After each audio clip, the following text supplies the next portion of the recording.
Hello et bienvenue dans le Monday Motivation. It's Monday Motivation, guys. C'est lundi, il faut se motiver.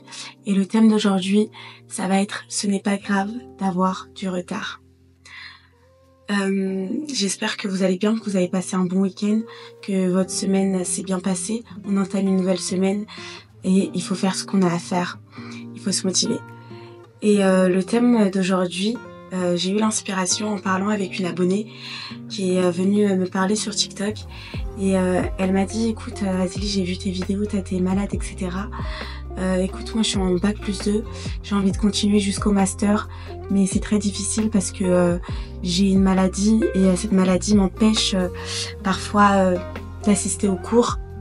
Et du coup je sais pas si je dois faire une année de pause tellement je suis stressée, ou alors je dois continuer mes études parce que je n'ai pas envie d'avoir du retard par rapport aux autres. Et du coup elle est venue me demander conseil et moi je lui ai donné du coup mon histoire à moi, mon exemple à moi, parce que je comprenais exactement comment elle se sentait. C'est-à-dire que moi l'année du bac à mes 17 ans, c'était très difficile parce que en février, je suis tombée dans le coma. Donc en février, je suis tombée dans le coma pendant 3 jours. Et quand je suis revenue, j'avais des séquelles, j'avais du mal à marcher, j'avais du mal à parler, j'arrivais pas à lire, c'était très difficile. Et du coup, j'ai fait à peu près 2 mois à l'hôpital. Et quand je suis retournée à l'école, on était, il me semble, en mai. Oui, je suis retournée à l'école, il me semble, en mai, 100 jours avant le bac, je crois, peut-être avril-mai. Et du coup, j'avais loupé 2 mois et demi de cours. C'était très difficile en terminale. Ils avaient étudié plein de choses, etc. Et en fait, quand fut venu le moment de réviser le bac, je n'arrivais plus à réviser. J'étais tellement stressée que je n'arrivais plus à réviser. J'avais mal au crâne. Les professeurs ne m'encourageaient pas vraiment. Me disaient que j'avais loupé trop de cours au cours de l'année, que ça allait être très difficile. Et du coup, j'étais très stressée. Et en fait, qui dit stress, dit maladie. Parce qu'en fait, le stress est un résultat de la maladie. Dans le sens où si t'es malade et en plus de ça, tu te rajoutes du stress, tu vas être encore plus malade. Du coup, moi, à l'époque, je me suis dit, Azélie, au bout d'un moment, c'est bon. Choisis ton bien-être. Choisis toi d'abord. Choisis ta santé. Là, ça va pas niveau santé. Alors, les études, c'est pas grave parce que les études, ça ne va pas bouger. Les études, ça va toujours rester là. Ta santé, t'en as besoin là, maintenant. D'accord? La santé, ça se rattrape pas. Donc, tu vas pas te tuer pour ton bac. Ce n'est pas grave. Et j'ai accepté le fait que, en arrêtant de réviser, j'avais la possibilité de redoubler. Évidemment, je voulais absolument pas redoubler parce que tous mes amis ils passaient leur bac.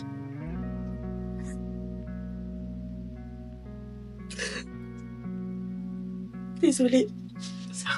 Désolée, ça ramène des souvenirs. Ouf. On reprend. Du coup, je voulais pas la rater, mais je n'avais pas la force de réviser. J'étais tout le temps faite. Donc, comme je disais, désolée pour ce petit moment, j'avais du mal à réviser et du coup, ça veut dire que j'ai dit bon, c'est pas grave, même si je redouble, ça sera pas la mort, et j'ai arrêté de réviser.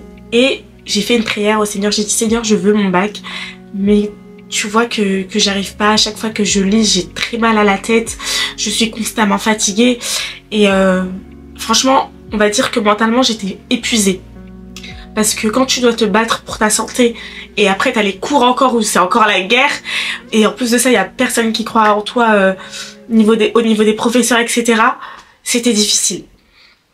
Du coup ça veut dire que j'ai remis tout entre les mains de Dieu et j'ai dit c'est pas grave, j'allais passer mon bac sans réviser et puis on advienne que pourra. Et en fait il m'est arrivé trop de miracles.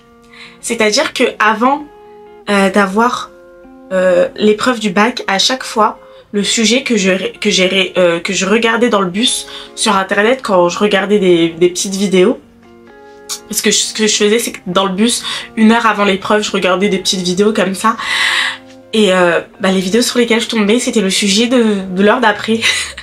Du coup j'ai eu je vais pas appeler ça de la chance parce que pour moi c'est clairement Dieu qui m'a aidé et qui a répondu à mes prières. Mais du coup j'ai eu mon bac sans réviser. Dites-vous, j'ai fait l'épreuve d'espagnol alors que je ne faisais même pas cours d'espagnol à l'école, je faisais allemand. Mais sauf que j'avais cliqué espagnol et j'ai eu mon bac en regardant Violetta. Donc, vous voyez, plein de petits miracles comme ça que j'ai eu. Et j'ai été tellement refaite parce que ça veut dire que j'avais pas eu ce stress avec les révisions. Et j'ai quand même eu mon bac. Mais en fait, c'est même pas là la leçon. La leçon, c'est priorise ta santé. Ta santé avant tout, ta santé mentale et ta santé physique. Et c'est ce que j'ai dit à cette fille. Je lui ai dit, suis tes instincts parce que c'est toi qui connais ton corps. C'est toi, tu sais combien tu peux encaisser. D'accord? Du coup, ça veut dire que si tu sens que là, t'es à bout, mais lâche, fais-toi ton année de césure et tu reprendras après. C'est pas grave. C'est pas grave d'avoir du retard. Parce qu'en fait, c'est comme on est tous, il y a une course, d'accord? Il y a une course à, on doit construire son futur. Malheureusement, quand tu n'as pas la santé, nous, c'est comme si on allait avec, on faisait cette course avec une jambe en moins ou alors une épine dans le pied. Pendant que tout le monde court normalement, nous on a une épine dans le pied. Du coup, ça veut dire qu'on a l'impression que tout le monde avance, pendant que nous, on galère déjà à avancer parce qu'on a mal aux pieds. Vous voyez ce que je veux dire? Du coup, c'est très difficile et je lui ai dit, regarde pas ça parce que toi déjà t'es très forte, parce que tu te bats pour ta santé. Alors t'inquiète pas, les études, que tu aies 20 ans ou que tu aies 30 ans, les études seront là. Tu peux reprendre tes études à n'importe quel âge. Mais ta santé, tu en as besoin maintenant. Alors focalise-toi sur ta santé. C'est pas grave d'avoir du retard. Et elle m'a remerciée, elle m'a dit c'est ce qu'elle avait besoin d'entendre parce que souvent elle en parle autour d'elle, mais vu qu'il y a personne de malade réellement autour d'elle et que moi j'ai été malade, du coup je sais exactement le ressenti qu'elle a, j'ai pu la conseiller. Et c'est pour ça que je conseille également à ceux qui ont une maladie ou qui sont malades. Et quand je parle de maladie, c'est pas que maladie physique, hein. Je vous parle mentalement, la dépression, etc. S'il vous plaît, votre santé d'abord. Ce n'est pas grave d'avoir du retard. Parce que moi, quand j'ai commencé les réseaux, je m'en suis tellement voulu pendant 1 mois ou 2. Je m'en voulais, j'avais cette culpabilité de Azilis, tu aurais dû te lancer plus tôt. Regarde les autres, ils en sont où, ils font ça, ils font ci. Et en fait, il y a quelque chose qui m'a fait repenser à tout mon passé. Je me suis dit, mais Azilis, ce n'est pas grave d'avoir du retard. Les autres, ils n'ont pas traversé ce que toi, tu as traversé. Tu as mis 22 ans de ta vie à te battre pour ta santé. C'est seulement à l'âge de 22 ans que j'ai eu la guérison. Donc je me dis, je peux pas me comparer aux autres. C'est pas grave d'avoir du retard. Le retard, ça se rattrape et le retard, ce n'est pas la fin du monde. Ce n'est pas grave d'avoir du retard, que tu accomplisses tes rêves à 15 ans, 20 ans, 30 ans, 40, 50 ans, 60 ans, c'est pas grave. L'important, c'est que tu le fasses. L'important, c'est de ne pas abandonner. Le retard, c'est pas grave. D'accord? Quand tu fais la course et que tu es en retard derrière les autres, ce n'est pas grave. L'important, c'est que tu finisses cette course, que tu ailles au bout, que tu n'abandonnes pas. Et c'est ça le plus important, je vous assure. Et c'est ce que je lui ai dit, et c'est ce que je me dis à moi-même également. Ce n'est pas grave d'avoir du retard. C'est pas grave. C'est comme ça, c'est la vie. Et il faut l'accepter. Et le retard, ça peut se rattraper. Et le plus important, c'est de ne pas perdre la course, de ne pas abandonner son objectif de vue. Et c'est ça que j'ai envie de faire et c'est ça que j'ai envie de pratiquer. Et c'est ça que j'ai conseillé à cette jeune fille. Et voilà. Parce que moi-même, je repensais à mes études. Parce que du coup, j'ai été jusqu'à l'université. J'ai validé seulement ma première année. Mais c'était super dur parce que j'avais beaucoup de séquelles et vous-même vous savez, après la greffe de moelle osseuse que j'ai eue, bah, j'ai fait 2 méningites, j'ai été 2 fois en réanimation, c'était très compliqué aussi cette période. Du coup j'ai pas pu continuer moi à l'université et du coup je me suis mis directement dans le monde du travail, histoire d'avoir un peu d'argent parce que j'avais plus la bourse. Du coup bah fallait que j'ai un peu d'argent, donc je suis rentrée dans le monde du travail. Maintenant, je me plais dans ce que je fais, je me plais sur les réseaux, c'est ce dont j'ai toujours rêvé. Je commence vraiment à voir ce dont j'ai toujours rêvé, je suis trop fière de moi, je suis tellement reconnaissante envers Dieu. Et j'espère que ce que je vous dis, ça vous motive à vous dire que vous n'êtes pas en retard. Je vous assure, vous n'êtes pas en retard. Vous êtes à votre rythme. Allez à votre rythme, on n'est pas censé tous aller au même rythme. On n'est pas des robots, d'accord? Donc, vous inquiétez pas, c'est pas grave d'avoir du retard. Et j'espère que ça vous motive à faire ce que vous devez faire. C'est pour ça, enlevez cette pression, enlevez ce stress. Ne vous dites pas, je dois finir mes études en temps et tant d'années. Je dois augmenter mon salaire en temps et tant de temps. Doucement, doucement, d'accord?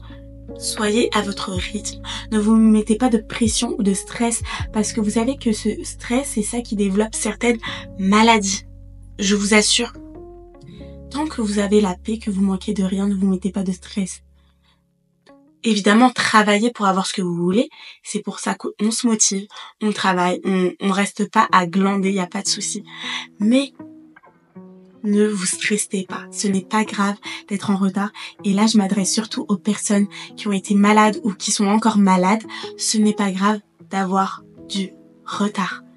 Parce que vous êtes déjà des guerriers et des guerrières à vous battre pour la santé. D'accord? Parce que la santé, c'est un cadeau et ce n'est pas tout le monde qui l'a. Et ça, j'aimerais vraiment bien le rappeler à ceux qui ont la santé. Vraiment, soyez heureux de vous lever et d'avoir la santé. Parce que moi, pendant 22 ans de ma vie, c'est ce que je demandais. Me lever et avoir la santé. Me lever et ne plus jamais retourner à l'hôpital. C'était mon souhait. Et ce souhait-là, je l'ai fait seulement à 23 ans. À 23 ans, c'était ma première année sans aller à l'hôpital. Pourquoi que ce soit, parce que j'étais pas bien. C'était ma première année, j'étais trop fière de moi. J'étais trop fière de moi. Donc, soyez reconnaissants d'avoir la santé. Et ceux qui n'ont pas la santé et qui ont du mal dans la vie de tous les jours, même ceux qui ont la santé, c'est pour ça que c'est vraiment pour tout le monde ce message que je veux vraiment que vous écoutiez. Ce n'est pas grave d'être en retard. Chacun son rythme. Donc j'espère que ça va vous motiver, à ne plus stresser, à entamer cette semaine avec moins de pression, moins de stress. Organisez-vous correctement, faites ce que vous avez à faire, ne stressez pas. Moi en tout cas c'est ce que j'applique maintenant dans ma vie parce que je vous ai dit je stressais énormément au niveau des réseaux et maintenant je stresse plus. Maintenant je fais ce que j'ai à faire mais je ne stresse plus. Si j'ai pas les résultats que je voulais faire, je me dis je ferai mieux. Mais je continue d'avancer. J'abandonne pas. C'est pas parce que j'ai pas rempli mes objectifs du mois de décembre que ça y est, j'arrête tout. Non. Je me dis le mois prochain, je ferai mieux. Mais j'abandonne pas la course. C'est pas grave si je suis un peu en retard, mais j'abandonne pas. Et du coup, j'espère que ça vous motive également à ne pas abandonner, n'abandonnez pas la course, même quand vous êtes malade, manifestez toujours la guérison dans votre vie. Toujours. Dites-vous, je ne suis pas malade, je vais bien, je vais aller bien, je vais aller de mieux en mieux. Toujours la positivité parce que je vous assure que ça joue un grand rôle dans la santé. Parce que moi, le fait que je n'ai pas craqué mentalement, que je ne sois pas rentrée dans une dépression en 22 ans, waouh, c'est dingue. Avec tout ce que j'ai vécu, c'est dingue. Parce que je ne laissais pas mon mental se briser. Je ne laissais pas mon mental se briser. Je disais à chaque fois, j'irai mieux. Je vais bien, je suis guérie, ça va. Je disais toujours, en fait, quand je priais, je disais toujours, Seigneur, merci pour la santé que tu m'as donnée. Merci pour la santé que tu m'as donnée. Je sais que je suis guérie. Parce que tu as dit qu'en ton nom, tout est accompli. Je sais que je suis déjà guérie. Merci. À chaque fois, je remerciais le Seigneur. Et au final, je le remerciais. Mais je savais pas que je le remerciais pour après. Ouais, les prières que vous faites maintenant, ça se trouve, c'est des prières pour même dans 30 ans. Mais vous les faites maintenant. Oh, et la prière se manifeste toujours. Donc je vous assure, n'abandonnez rien, d'accord? Ce n'est pas grave d'avoir du retard. On n'est pas parfait, nous sommes humains, c'est pas grave. Avancez à votre rythme et j'espère que ce message vous aura motivé. Et bienvenue dans les Monday Motivation. Vous pouvez me suivre sur YouTube, azilisglow, sur TikTok, azilisglow, sur Instagram, azilis.glow. J'espère qu'ensemble, on va continuer de se motiver tout au long de l'année. Et je vais vous faire, du coup, chaque lundi, le Monday Motivation. Voilà, passez à tous une bonne semaine. Gardez la patate, gardez la pêche. Soyez comme vous êtes. Prenez votre temps. Soyez à votre rythme. Vous inquiétez pas. Ne stressez pas, s'il vous plaît. Allez hop, gros bisous. Et à lundi prochain. Merci d'avoir écouté. Bon lundi à toi et à la semaine prochaine. Bisous.